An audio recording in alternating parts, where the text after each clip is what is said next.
मक्का में Saudi Arabia, Pakistan और Turkey के दरमियान मक्का जॉइंट डिफेंस एग्रीमेंट साइन हुआ है। ये सितंबर 2025 के Pakistan Saudi mutual defence agreement की एक एक्सटेंशन है और इस डिफेंस एग्रीमेंट की सबसे इम्पॉर्टेंट बात है attack on one, attack on all. इसका मतलब है किसी एक पर हमला सब कंट्रीज पर हमला समझा जाएगा। सऊदी अरेबिया जो मिडिल ईस्ट की एक फाइनेंशियल पावर है और टर्की जो डिफेंस टेक्नोलॉजी, ड्रोन्स प्रोडक्शन और फिफ्थ जनरेशन कान फाइटर जेट्स की प्रोडक्शन करता है और नेटो एक्सपीरियंस रखता है, और पाकिस्तान जिसके पास battle tested military manpower है और इस्लामी दुनिया की वाहिद न्यूक्लियर पावर है, वो एक हो चुके हैं। अब कोई भी कंट्री इनमें से किसी एक कंट्री पर हमला करने से पहले 10 बार सोचेगा। इस एग्रीमेंट के बाद ये कंट्रीज इंटेलिजेंस शेयरिंग करेंगे, जॉइंट मिलिट्री एक्सरसाइजेस करेंगे और डिफेंस इक्विपमेंट की को प्रोडक्शन भी होगी। वो सब तो ठीक है, लेकिन इस रीजन में इस अलायंस की जरूरत ही क्या थी? दरअसल यूएसए गल्फ कंट्रीज का पहले सिक्योरिटी गारंटर था, लेकिन इन 1-2 सालों में हालात बिल्कुल बदल गए। अरब कंट्रीज को ये बात वाजे हो गई कि यूएसए अरब कंट्री से ज्यादा इसराइल को प्रायोरिटी देता है। उसके लिए इस खित्ते में इसराइल का डिफेंस इंपॉर्टेंट है, उनका नहीं। ईरान और जीसीसी गल्फ कोऑपरेशन काउंसिल के दरमियान भी टेंशंस वक्त के साथ साथ बढ़ती जा रही थी, मगर फिर इसराइल के दोहा कतर में एयर स्ट्राइक के बाद अरब कंट्रीज को यह वाजे हो गया कि यूएसए की सिक्योरिटी गारंटीज सिर्फ बातों की ही हैं। अगर इसराइल कतर में एयर स्ट्राइक कर सकता है तो वो दूसरे अरब कंट्रीज में भी कर सकता था। इसलिए अरब कंट्रीज को अपने डिफेंस को मजबूत करने के लिए यूएसए का कोई अल्टरनेटिव चाहिए था। इसराइल इस खित्ते में सबसे बड़ा खतरा है और उसने टर्की को सेकंड ईरान कहा था, यानी कि ये पॉसिबल था कि जंग का नया महाज टर्की और इसराइल के दरमियान भी स्टार्ट हो सकता था। और इधर पाकिस्तान को भी एलाइज चाहिए थे, क्योंकि इंडिया ग्लोबल लेवल पे ये कब से कोशिश कर रहा है कि वो पाकिस्तान को आइसोलेट कर सके। इसलिए इन कंट्रीज ने म्यूचुअल डिफेंस एग्रीमेंट साइन किया, क्योंकि इसमें इन सब का फायदा था। पाकिस्तान का ये डिफेंस पैक्ट साइन करने के बाद मिडिल ईस्ट में इसकी इंपॉर्टेंस और बढ़ गई।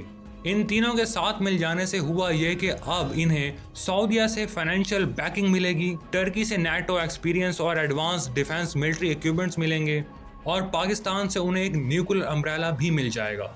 मगर क्या ये एक इस्लामिक नेटो की शुरुआत है? फिलहाल तो नहीं, क्योंकि अभी इनके पास कोई परमानेंट इंटीग्रेटेड कमांड सेंटर नहीं है और ना ही अभी तक इन्होंने अपनी एक अलग से आर्मी बनाई है। मगर हाँ, ये बन जरूर सकता है, इसमें पोटेंशियल है। वो इसलिए क्योंकि इन्होंने इस पैक्ट में एक ओपन क्लास छोड़ी है कि इसे कोई भी मुस्लिम कंट्री ज्वाइन कर सकता है। इसराइल और कुछ इंडियन एक्सपर्ट इसको सुन्नी एक्सेस का नाम दे रहे हैं, मगर इस बात को इस पैक्ट में ऑफिशियल स्टेटमेंट से क्लियर कर दिया है कि ये कोई सेक्टेरियन ब्लॉक नहीं बनने जा रहा। और सच बात तो ये है कि ये आम लोगों की बातें होती हैं। जियोपॉलिटिक्स में रिलीजन, सेक्ट और ये सब चीजें मैटर नहीं कर रही होती हैं। जियोपॉलिटिक्स में अगर कंट्रीज के मफाद मिल रहे होते हैं तो वो एक टेबल पे आ जाते हैं। ईरान और सऊदी अरेबिया के दरमियान राइवलरी है, नो डाउट, लेकिन उनकी असल प्रॉब्लम यह है कि ईरान मुस्लिम वर्ल्ड में सऊदी अरेबिया को डायरेक्ट चैलेंज करता है और ईरान की प्रॉक्सीज अरब मोनार्कीज के लिए डायरेक्ट खतरा हैं। सऊदी अरेबिया और टर्की के दरमियान भी टेंशंस थीं, क्योंकि अरब ऑटोमन एम्पायर से अलग हुए थे और टर्की और सऊदी अरेबिया के दरमियान भी मुस्लिम वर्ल्ड का लीडर बनने के लिए आपस में टेंशंस रही हैं। मगर जियोपॉलिटिक्स में जब दो कंट्रीज के मफाद सेम हो जाते हैं तो वो अपनी सारी टेंशंस राइवलरी को खत्म करके एक हो जाते हैं, क्योंकि जियोपॉलिटिक्स में ना कोई दोस्ती परमानेंट होती है ना कोई दुश्मनी परमानेंट होती है। कतर के ब्लॉकेट के एग्जाम्पल को देख लेंगे। 2017 से 2021 तक Saudi Arabia, UAE, Bahrain, Egypt, इन्होंने कतर का बायकॉट किया और इस पे ब्लॉकेट लगा दिया। कतर पर इंजाम था कि मुस्लिम ब्रदरहुड और अल जजीरा चैनल के जरिए मिडिल ईस्ट में अरब स्प्रिंग लाना चाहता है। इन अरब कंट्रीज ने कतर को आइसोलेट करने की पूरी कोशिश की, मगर फिर टर्की ने कतर को फूड सप्लाई की और इसका साथ दिया, जिसके बाद सऊदी और टर्की के दरमियान भी टेंशंस क्रिएट हो गई। और अगर जमाल खशोगी केस की मैं बात करूं, जो सऊदी जर्नलिस्ट थे और सऊदी गवर्नमेंट के क्रिटिक थे, उन्हें अक्टूबर 2018 में इस्तांबुल टर्की के अंदर सऊदी एम्बेसी के अंदर कत्ल कर दिया गया था। टर्किश प्रेसिडेंट तैयब एर्दोगान ने इस केस को इंटरनेशनली मीडिया पर उठाया, जिसके बाद क्राउन प्रिंस मोहम्मद बिन सलमान MBS की इंटरनेशनल लेवल पर बदनामी हुई। इसके रिप्लाई में सऊदी अरेबिया ने भी टर्की पर अनऑफिशियल बैन लगा दिया और टर्किश प्रोडक्ट पर भी सऊदी अरेबिया में पाबंदी लगा दी। और जब टर्किश इकोनॉमी क्राइसिस से गुजर रही थी और टर्की में इन्फ्लेशन बढ़ रही थी तो टर्की को भी अरब के डॉलर्स और इन्वेस्टमेंट की जरूरत महसूस हुई। इसके बाद टर्की ने जमाल खशोगी केस को सऊदी कोर्ट में ट्रांसफर कर दिया और इस तरह से टर्की और सऊदीया ने अपना मैटर सॉल्व कर लिया। और 2021 में सऊदीया ने कतर के साथ सुलह कर ली और सारे ब्लॉकेट खत्म कर दिए। यूएसए इन अरब कंट्रीज को सिक्योरिटी गारंटी नहीं दे पा रहा था, इसलिए इनकी नजर में टर्की एक अच्छा ऑप्शन था जिसके पास मॉडर्न डिफेंस टेक्नोलॉजी है, जो ड्रोन और जेट प्रोडक्शन में भी एक अच्छा एक्सपीरियंस रखता है। इसलिए फिर सऊदीया और टर्की करीब आए और इनके दरमियान बिलियन डॉलर्स की डील्स भी हुई। ये सब बताने का मकसद ये है कि अगर कॉमन एनिमी हो जाए तो कंट्रीज आपस में साथ हो जाते हैं, और इस केस में इजराइल इनके लिए कॉमन एनिमी है। मगर इस अलायंस की क्या कोई इंपॉर्टेंस भी है? हाँ, इंपॉर्टेंस तो बिल्कुल है। शायद इसी वजह से इजरायली प्राइम मिनिस्टर नेतन्याहू इसके रिप्लाई में एक हेक्सागोन अलायंस की बात कर रहे हैं। इजराइल तो चाहता है कि इस्लामिक नेटो के रिप्लाई में एक ऐसा हेक्सागोन अलायंस बने जिसे इंडिया लीड करे, जिसमें इंडिया, इजराइल, ग्रीस, साइप्रस और यूएई शामिल हों। अगर ऐसा अलायंस बन भी गया तो ये एक इस्लामिक नेटो की तरह नहीं होगा।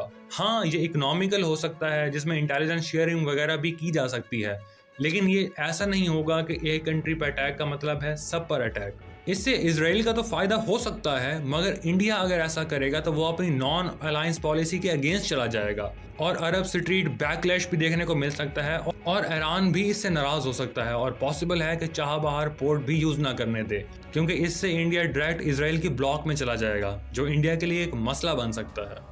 बाकी बहुत से लोग तो सिर्फ इसे पेपर अलायंस कह रहे हैं, वो इस वजह से क्योंकि जब BLA और TTP ने पाकिस्तान में टेररिस्ट अटैक्स किए तो सऊदी उसकी मदद के लिए नहीं आया, और जब यमन के हुतीज ने सऊदी बॉर्डर्स पर अटैक्स किए तो उनकी मदद के लिए पाकिस्तान ने भी सोल्जर्स नहीं भेजे।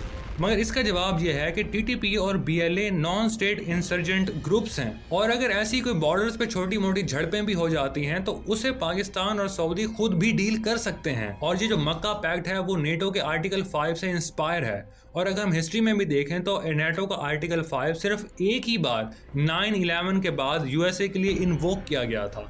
अब आप में से कुछ लोग ये बोलेंगे कि पाकिस्तान ने सीटो और सेंटो भी तो साइन किए थे, जिसमें एक कंट्री पर अटैक का मतलब था हर कंट्री पर अटैक। तो 1971 में से टर्की, ईरान या यूके में से कोई भी पाकिस्तान की मदद के लिए क्यों नहीं आया था? दरअसल बात यह है कि वो सारे अलायंसेस USSR कम्युनिज्म के खिलाफ थे और पाकिस्तान की असल में वो तो सिविल वॉर थी। और दूसरी बात यह है कि चाहे इस तरह के जितने भी मिलिट्री अलायंसेस हो जाएं, ये बात हकीकत है कि हर कंट्री को अपनी लड़ाई खुद ही लड़ना होती है। कोई भी कंट्री अपना नेशनल इंटरेस्ट देखे बगैर किसी पराई जंग में नहीं कूदता है। मगर इस मक्का पैक्ट से पाकिस्तान का भी फायदा होगा, क्योंकि मक्का पैक्ट रीजनल पावर्स के दरमियान बनाया गया एक अलायंस है। अगर पाकिस्तान किसी वॉर सिचुएशन में जाता भी है तो उसे कोई सोल्जर्स वगैरह नहीं चाहिए किसी कंट्री से। हाँ, उसे ऑयल या फिर फाइनेंशियल बैकिंग चाहिए हो सकती है, जो उसे सऊदी अरब से मिल जाएगी। और क्योंकि पाकिस्तान को अपने डिफेंस को बेटर करने के लिए ड्रोन्स और 5th जनरेशन फाइटर जेट्स चाहिए होंगे, जो उसे नेटो एक्सपीरियंस टर्की से मिल सकते हैं।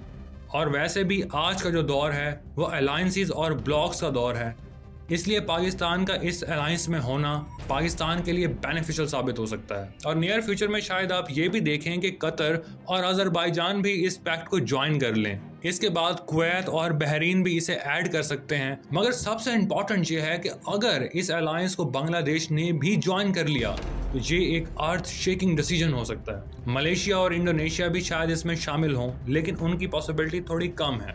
इस पैक्ट में ईरान, यूएई और इजिप्ट के ज्वाइन करने के चांसेस बहुत कम हैं, क्योंकि इजिप्ट अपने इकोनॉमिकल क्राइसिस से गुजर रहा है। यूएई इजराइल के दरमियान ताल्लुकात काफ़ी अच्छे हैं, और ईरान तो इस टाइम खुद एक वॉर में है, और ईरान की प्रॉक्सीज इन अरब कंट्रीज़ के लिए ख़तरा हैं, तो इन कंट्रीज़ का भी शामिल होना काफ़ी मुश्किल है।